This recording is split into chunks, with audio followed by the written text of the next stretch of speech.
Anak ikan dimakan ikan, gadang ditabek anak tenggiri.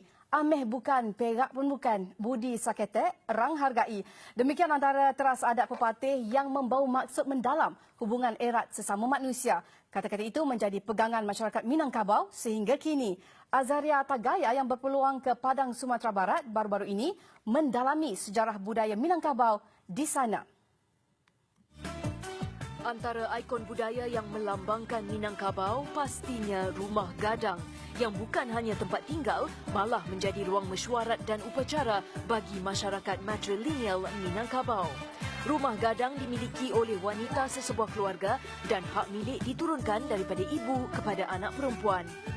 Kita lihat di Rumah Gadang itu bukan satu keluarga yang tinggal.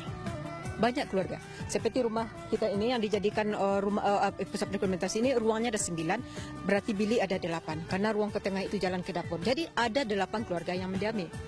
Biasanya yang lama tinggal di Rumah Gadang, itu yang perekonomian kurang mampu.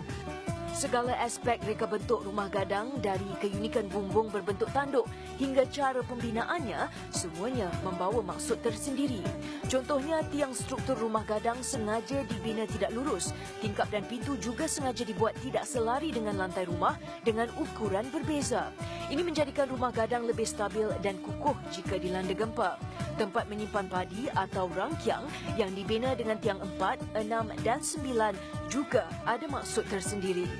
Tiang 4 paling ujung nama rangkiang si tinjau lawit, padinya digunakan untuk acara adat.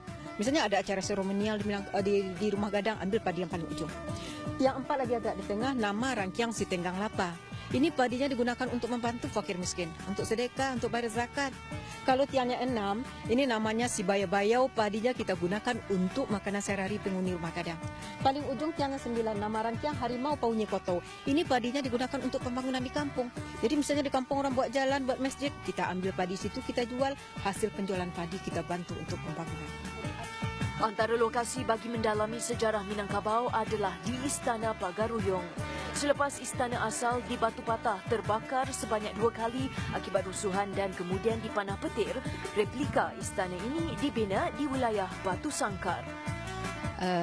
Anak saya lahir di Jakarta, dia harus tahu tanah kelahiran leluhurnya. Untuk itu setiap akhir tahun pelajaran, dia saya perkenalkan dengan inilah kampung halamanmu, inilah adatmu, kamu harus tahu. Tinggal di Jakarta tidak mesti jadi orang Jakarta.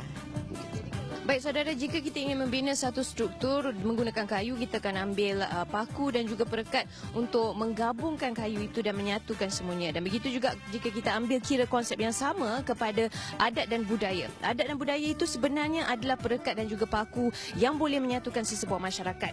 Dan seperti kata pepatah orang Minangkabau, indak laput dek hujan, indak lekang dek panas. Azaria Tagaya, Pagaruyung, Sumatera Barat, Indonesia, TV3.